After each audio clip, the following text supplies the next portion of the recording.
The weekend in politics involved Republicans taking a victory lap after Congress passed President Trump's massive Big Beautiful Bill, and the president signed it on July 4th, the deadline he set. There's never been anything like it as far as winning. The legislation is sure to be the centerpiece of next year's midterm elections. They will decide the balance of power in the Senate and the House.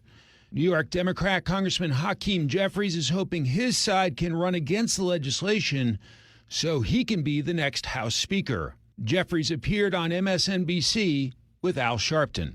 The problem that we confront is that Republicans have effectively become a rubber stamp for Donald Trump's ideology and his extremism. But after a heavy lift in the House and the Senate, key Republicans say they can convince their constituents this legislation will have a huge positive impact on their lives.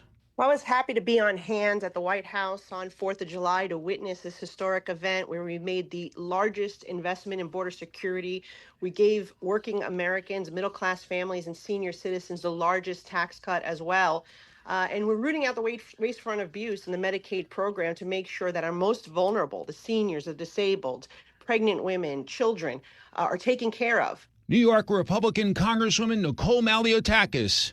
We spoke with her on Sunday morning. There's too many fraudsters who have been ineligible and have been taking advantage of the program. And there's also people who are here legally who have been benefiting from the program. So all that savings that we're going to find will go back to the actual vulnerable people that it was intended for. So it was a good day to celebrate putting America first, our security, our safety, making it more affordable. And I think, for once, you're seeing the government actually take care of the hardworking middle-class family that has been struggling to get by. And it's been tough for them, but they're actually the ones, I believe, who benefited the most from this piece of legislation. As you travel around your district, is there a particular component that connects most with folks in your community? Well, obviously, the state and local tax deduction, being able to quadruple that deduction will help the people that I represent. I have a lot of working class, middle class families, teachers, firefighters, nurses, people who get up every day and work hard, yet they're finding it difficult to stay in their home because our mayor and our governor keep taxing them to death. That state and local tax deduction is critical for them to be able to afford to pay the property taxes and stay in their houses and not be double taxed by their government.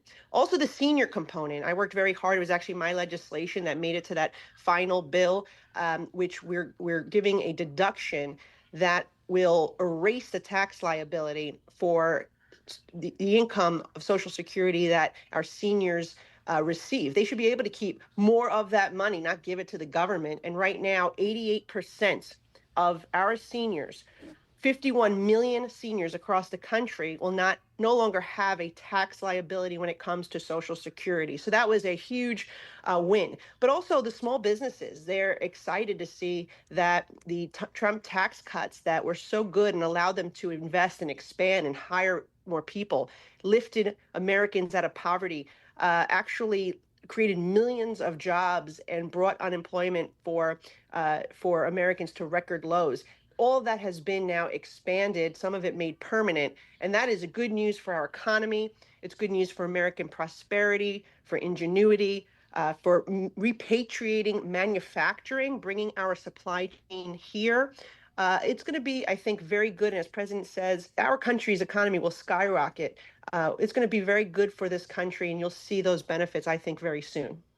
No piece of legislation is perfect. Obviously, they are put together by human beings, and sometimes to get conservative support, you have to put something in, and sometimes to get moderate support, you have to put something in. And basically, with a massive piece of legislation, there's something everybody could love, and there's probably something everybody might dislike. Is there something in this package that you're not crazy about, but you still decided to support the overall bill anyway?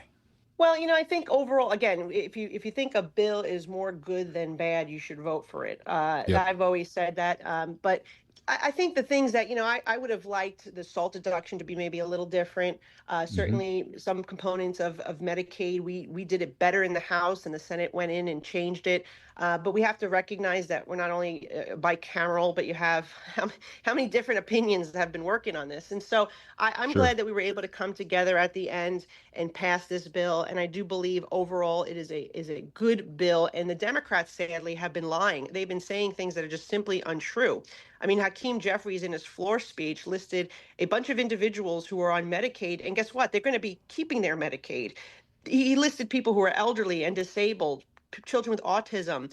All those individuals will keep their benefits. And so it's really disheartening to see how the Democrats have actually attacked and used and fear mongered, scaring our most vulnerable citizens into thinking that they're going to lose coverage. The only thing that we've asked for is if you're young and able bodied, you have no young children, that you work, volunteer, or that you learn part time. And I think that's very reasonable. And I think it's supported by a vast majority of Americans. To your point, when Congress passes a huge piece of legislation that fundamentally changes a lot of things in our economy, in our country, I'm thinking back to Obamacare during the Democrats' era, that becomes a central theme for the next couple of elections. So what about the upcoming midterms, and how critical is it for President Trump and you and your fellow colleagues to get out there and sell it in the midterms? Look, I think the bill eventually will sell itself because people will see, number one, that the economy is doing well. Number two, they're saving more money. When they do their tax return next year, they're going to see that they're saving money. Number three, that all the fear mongering and lies that the Democrats said about this bill simply were not true. So I think when all of this takes place in about a year from now, you'll see that we were right about this and that the Democrats were playing politics the entire time. With that said, I do think it's important that we're out there explaining what the bill does and doesn't. And I've been trying to do my best to do that. That's why I'm on your show today. But I think that, sadly, the media oftentimes has been on the side of the Democrats. And I've read reports where they simply amplify their talking points. Such as, gutting Medicaid to give billionaires tax cuts. That's just not true. In fact, the top 1% will actually end up paying a little more in this bill because they had certain deductions removed.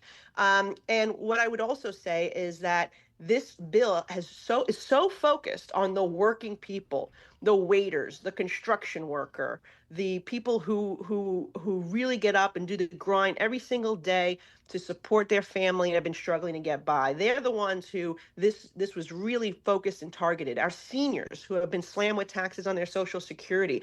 Democrats had time to do what we did and giving them more of their money back. They chose not to. The SALT deduction, they complained about this for a few years. They controlled for the chamber and did nothing about it. It is the House Republicans with President Trump that are delivering.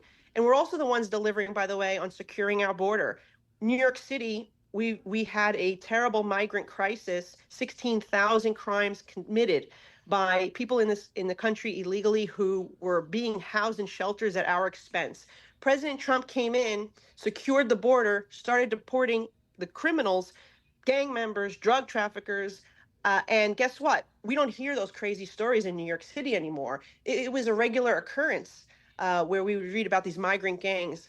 We're hearing less and less about that all across the country, and it is because of President Trump. Last week, you said Elon Musk is trying to divide the GOP and derail President Trump's agenda. Some have said he was the big loser this week because he opposed the bill and threatened lawmakers, and yet it passed and the president signed it. Now he's talking about starting a new political party called the America Party.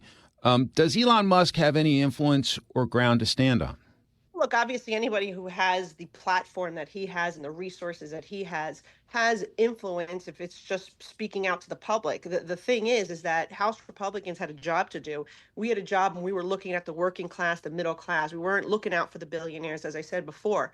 And so maybe that upset him. The energy tax credits that he profited from greatly, we're eliminating those. We're phasing out them. And maybe that upset him. I mean, the bottom line here is we had to do a job for the American people that elected us. I'm proud we took the stance that we did and ignored all the outside noise, regardless of where it was coming from, because this is monumental. This is historic. This is a really great piece of legislation that does what the people asked us to do. Let's talk about your city. New York City mayoral candidate Zohran Mamdani won the Democratic primary. He's been endorsed by far-left figures like AOC and Bernie Sanders. Is Mamdani's candidacy a sign that New York City is moving further left, or just a reflection of the divisions within the Democratic Party?